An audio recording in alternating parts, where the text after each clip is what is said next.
TDP party CM అభ్యర్థిగా నారా బ్రహ్మిణి అట. నారా బ్రహ్మిణి ఇప్పుడు రంగంలో దించుతున్నారు చంద్రబాబు నాయుడు. చంద్రబాబు నాయుడు అనారోగ్యంతో ఉన్నారు. కానీ ప్రస్తుతం రాజకీయాలకు సంబంధించిన క్యాంపెయిన్‌లో పాల్గొనడానికి మరి అంతా దైవభక్తితో ముందుకు నడుస్తున్నారు. పవన్ కళ్యాణ్, లోకేష్, బాలకృష్ణ అందరినీ కలుపుకొని ప్రచారాలు నిర్వహిస్తున్నారు. కానీ ఇప్పుడు సీఎం అభ్యర్థిగా మరి చాలా కొత్తగా ఆలోచించినట్టుగా తెలుస్తోంది.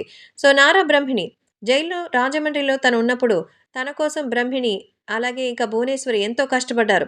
లోకేష్ ఒక పక్క పాదయాత్ర, మరొక పక్క ఢిల్లీ టూర్‌లంటూ వెళుతూ, అక్కడ తనని బయటికి తీసుకొచ్చే ప్రయత్నం చేస్తుంటే, బ్రహ్మిణి చేసినటువంటి పనులు కూడా ఎంతో ఎమోషనల్‌గా అనిపించిందని, అందుకే బ్రహ్మిణికి సీఎంగా అవకాశం ఇవ్వాలనేదే నా కోరిక. మహిళా మంత్రిని ఎంచుకుంటే ప్రజలు ఆత్మగౌరవం నిలబడుతుందనేటువంటిది మరో నమ్మకం. కాబట్టి నారా బ్రహ్మిణి ముఖ్యమంత్రి అయితే ఎలా ఉంటుందో ఈసారి చూద్దామంటూ సో, నిస్వార్థమైనటువంటి ప్రేమ, అంతేకాకుండా ప్రజల పట్ల ఆత్మీయత ఆ నందమూరి వంశంలో ఎప్పుడూ ఉంటుందని ఖచ్చితంగా ఇప్పుడు నారా బ్రహ్మిణిని సీఎం ప్లేస్‌లో కూర్చోపెట్టడానికి ఎలాంటి అభ్యంతరం లేదంటూ చెప్తున్నారట. అందుకే ఇప్పుడు సీఎం అభ్యర్థిగా నారా బ్రహ్మిణిని చంద్రబాబు ప్రకటించబోతున్నారంటూ సోషల్ మీడియాలో కొన్ని వార్తలు వైరల్ అవుతోంది.